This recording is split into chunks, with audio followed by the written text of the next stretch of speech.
The all-new WMEG Radio. And welcome back to the second half of Business in Motion, a program focusing on business and entrepreneurship from an African-centered perspective.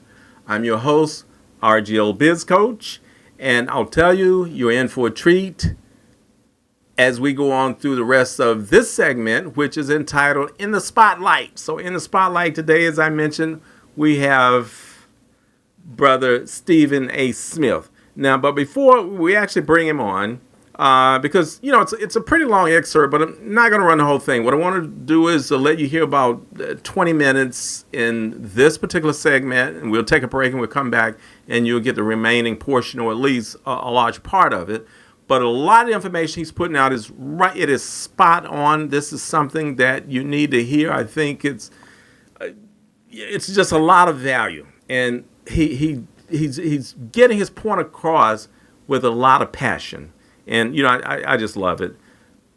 We have to do something, as I was mentioning before we went off. We've got to do something. We've got to take responsibility ourselves to bring this to a halt. I have even told that in certain cities, like in Los Angeles, there's some of the big gang members out there, and some of those big, large gangs that exist today might have been started by people in the government. You know, these could have been things that they did, and this just fuels. And you just look at it, and you have to realize that you're basically in it's kind of like a war. The problem is one side knows they're at war, and they're developing strategies and executing things to keep the other, you know, on the downbeat, so where they just can't get themselves together. But the problem is the side that's on the downbeat doesn't know it. They have no understanding of what's going on, and they're continuing to be played. And, you know, it's like perception being so powerful again, and not just what others think about our community, but when you start getting into peer pressure. And one of our biggest problems have to be our brothers, our young brothers. The way that they are being educated from their peers, and if the peers are doing things that they shouldn't be doing, if they're living that dangerous gangster lifestyle, then, you know, what do you expect? I wish that from the musicians, because the musicians, the entertainers and all, they play a major role in shaping and forming the psyche of those that are within our community. And they need to take responsibility and understand that what they do, what they say, how they dress, all of those things, that they're going to have tons and tons of people watching them, mimicking them, because they're the ones who seem to be hip. They're the ones who are in the groove, or whatever the new lingo is that you might want to call it. They're the ones who happen to be that group of people. And so the younger ones, the ones on the street, you look and that's who you want to mimic. It's no different. When I was young growing up, it just happened to be that the entertainers were different. We had Earth, Wind, and Fire, and, you know, you had, the worst case would have been the group called War, just their name. But they weren't at war. You understand what I'm saying? They were very peaceful people, and their music was very good. But I drew from them. I would check them out a lot of times. Now, not some of those uniforms they used to wear where they got very, very flashy, but a lot of the attire that singers would wear, and they would always, you know, put their image on an album. I would go and try and find, okay, let me see if I can find a suit that looks like that, shirt, whatever, because you mimic those. You look up to those people. There's no difference, again, from the way that it was in my day, you know, growing up, and the way that it is today. But the way that it is today, if you listen to a lot of the music, and I tell you, I've had some people, young ones, in a car, and they asked me once to play this music for them, and I put it on and had to take it back off, because they couldn't say, it wasn't even 3 words without vulgarity in the music. I mean, it was, and what got me was one was very young. He was only about 10, 11 years old, and I'm like, now, they're being exposed to this at this early age. What can you expect? What's going to happen? What's going to be the life that this person's going to live? But anyway, that's the way that it is, and we're going to bring on Stephen A. right now and just check him out, the passion that he has in trying to convey his point. I'll be back with you. When are we going to do something? I'm tired. I'm so tired of getting up here and offering condolences to the devastated families that are out there. I'm so tired of I'm tired of the moments of silence. I know the feeling, and so should everybody else right now. Special edition of the Stephen A. Smith Show coming your way right now.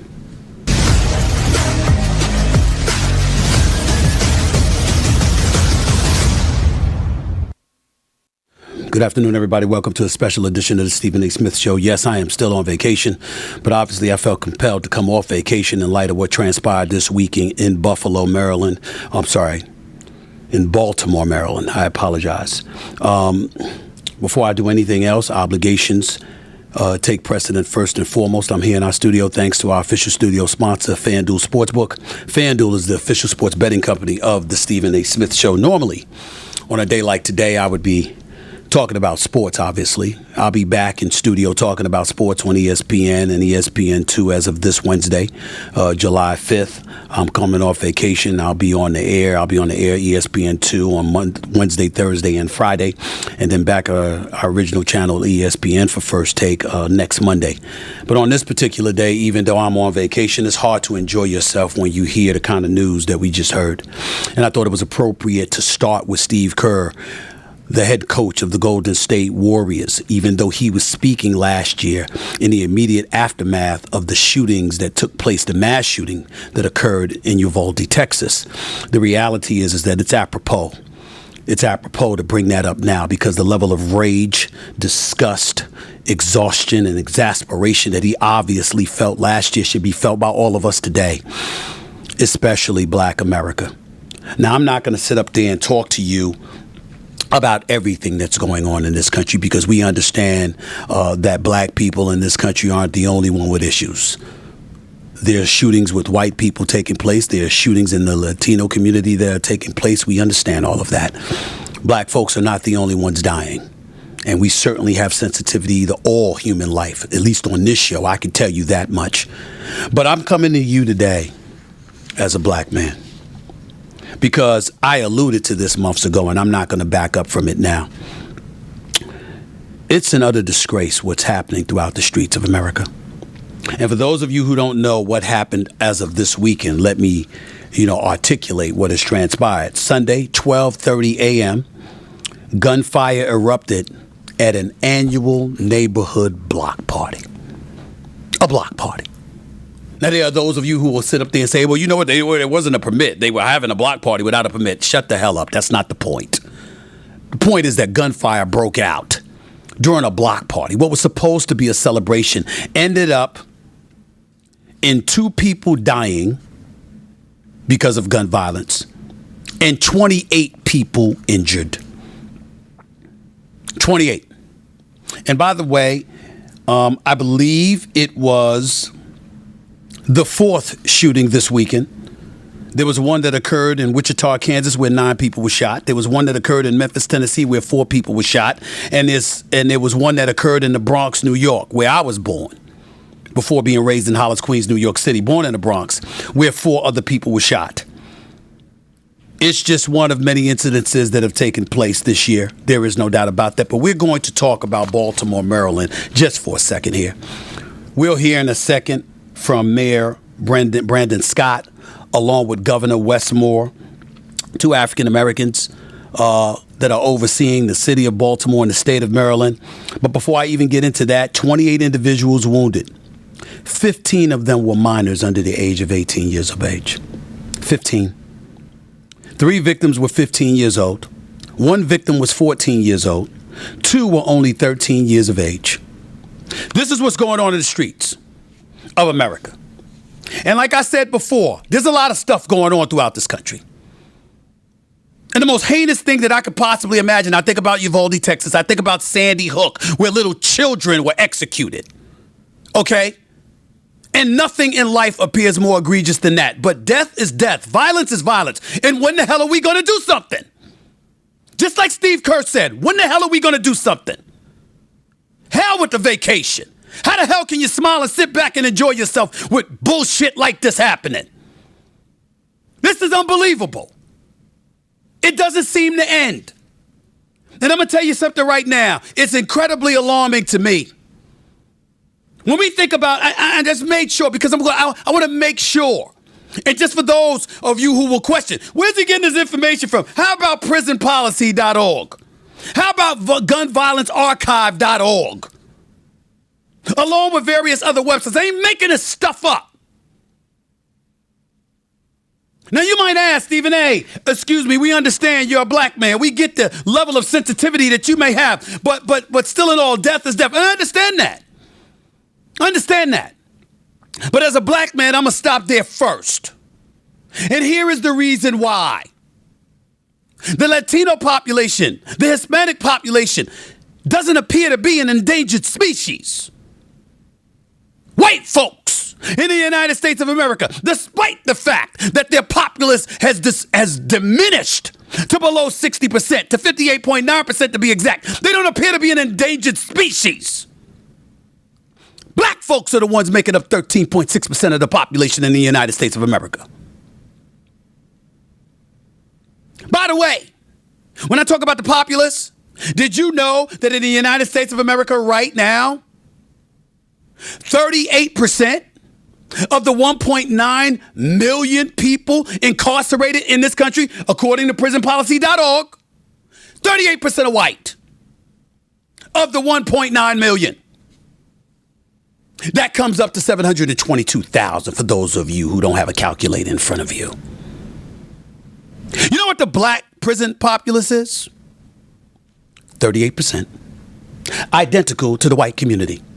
The difference is that the 722,000 for the black community is subtracted from the 13.6% of the population in America. Whereas the 722,000 from the white community is of their 58.9% populace. Who's in more trouble? It would happen to be us. When are we going to do something? As Steve Kerr would say, when the hell are we going to do something? I got a whole bunch of numbers here. And I made sure to look it up because I didn't want people sitting up there looking like, hey, Stephen A., I mean, what does this have to do with anything? I want you to pay attention. I want you to understand this. I'm looking at some of the events, areas where shooting recently occurred. Baltimore, Maryland, block party. Hollywood, Florida. Allen, Texas, May 6th. Atlanta, Georgia, May 3rd. Dadeville, Alabama, April 15th, where 4 people were killed and 32 were wounded. It's the East Coast, it's the West Coast, it's the South. It's states with strict and stiff gun laws, and it's states with damn near no gun laws, as far as I'm concerned. We can bring up the proliferation of guns in this country, or lack thereof. We can bring it all up. The fact of the matter is, when it comes to black folks, it don't matter, especially with us, because we in a world of trouble. What are we going to do about it? As Steve Kerr would say, when are we going to do something? When are we going to do something? 28 people wounded for a block party. Gunfire breaks out. 2 gunmen on the loose. They don't know who they are. They're bloviating about we ain't gonna rest until we find them, but we can't find any witnesses that know who the hell did all the shooting. And by the way, in the state of Maryland, I'd like to know what kind of argument can be made when they grade an A- on the Giffords gun law scorecard. I mean, states like California and New Jersey have a grading of A, so they have even stricter gun laws, but Maryland is no slouch in all of this. Maryland has some of the strictest gun laws, according to scoring an A- on the Giffords gun law scorecard. Gun purchases require a 7-day waiting period, and all handguns must be registered with the state police. Maryland also has a ban on assault weapons and large capacity ammunition magazines, as well as a requirement that all purchasers of handguns must complete safety training. In addition, individuals must be 21 years or older to purchase or possess firearms, and background checks are required for any transfer of ownership. Fine. Why the hell have there been 130 homicides in Baltimore this year? And over 300 shootings. Is that working for you? I don't know what the hell to say. I'm not blaming anybody, meaning the politicians, but I mean, damn. when you hear about those strict gun laws and you hear about the fact that they're prioritizing it when your mayor, who is 39 years of age, Brandon Scott, campaigns on making sure to what? Reduce homicides by 15% each year in his term. Getting them to below 300 homicides in his first year as mayor. Well, I think it's safe to say it ain't the greatest start in the world. I think that's fair to say. But before I go any further, let's highlight for a second from the news in Baltimore what exactly has transpired. Play that first clip for me, y'all, please. Nikki, in that surveillance video, you can see dozens of people running through the street of that Brooklyn neighborhood. At one point, there are people that are actually ducking behind cars to take cover. Now, police telling us tonight that at least 9 victims remain in the hospital. The other victims have since been treated and left. They tell us that 15 of those victims are under the age of 18 years old. Police hammering down that message that they are not going to sleep until they find the person or persons responsible for this. And I do want to warn our viewers that what you are about to see and hear may be very disturbing. An $8,000 reward now on the table to help police track down the killers of these 2 victims, 20-year-old Kylis Fogbemi and 18-year-old Aaliyah Gonzalez. If there is anybody near an AMBO with a white sheet that's available, I'm going to need it. Police now releasing the ages of the 28 surviving victims of Brooklyn's mass shooting. 13 are 18 years or older, 15 are 17 years or younger. There you have it. There you have it. And of course, we're going to hear the regular stuff that we always hear. And I'm not questioning the sincerity or lack thereof of a mayor or a governor. I'm just talking about the futility of words, which is why I started off this show by airing Steve Kerr's exasperation over yet the latest shooting. Here is Mayor Brandon Scott, and this is what he had to say in regards to the shooting that took place last night in Baltimore, Maryland. Listen to this. Someone out there knows. And we want everybody who was out there, if somebody knows who did this. I don't care if it's the parents, the brother, the wife, the girlfriend of those who are responsible. We need you to say something. We need you to treat this as if someone had taken the life of your son, your daughter, your father, your brother. We need you to do that and step up and do the right thing. And to those who carried out the act, we will find you. We will bring you to justice. But again, this brings and highlights not just for Baltimore, but for our country, the need to deal with the flow of illegal guns into our communities, especially from neighborhoods outside of them. We will continue to be focused on that here in Baltimore, but our country has to be focused on that as well. I appreciate where he's coming from. Again, as a reminder, white folks make up 58.9% of the population. Hispanics or Latinos make up 19.1% of the population. African Americans, black folks make up 13.6% of the population.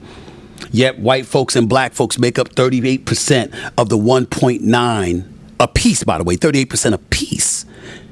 White and black folks make up the 1.9 million people in the United States of America who are incarcerated. I got more stats for you before I get into what the mayor had to say. April 26, 2023 report from the Wallet Hub on top 5 homicide rates per capita by a city in the year 2023, which is now only 6 months old. Memphis is number 1. New Orleans is number 2. Baltimore is number 3. St. Louis is number 4. Detroit is number 5. Oh, by the way, Memphis, 64.6% black. New Orleans, 58.1% black. Baltimore, 61.6% black. St. Louis is just at 44.8% black. And then, of course, Detroit is at 77.9% black.